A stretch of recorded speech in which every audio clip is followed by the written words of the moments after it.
Kementerian Pertahanan Rusia baru-baru ini merilis sebuah video yang memperlihatkan kerja tempur Angkatan Udara Rusia. Rekamannya diunggah di akun Telegram MOD Rusia pada Sabtu 20 Juni 2024.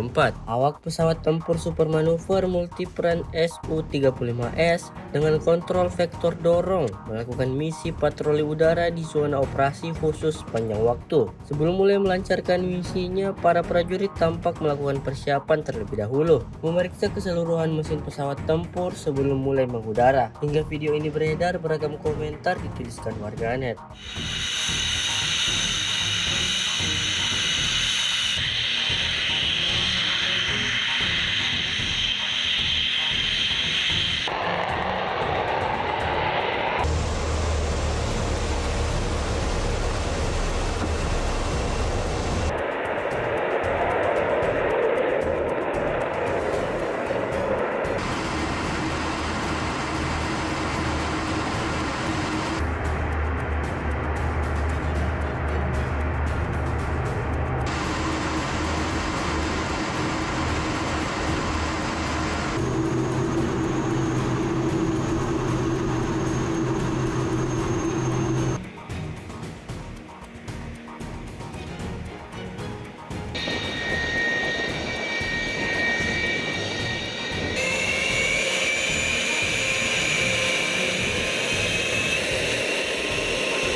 Download Tribun X sekarang, menghadirkan lokal menjadi Indonesia.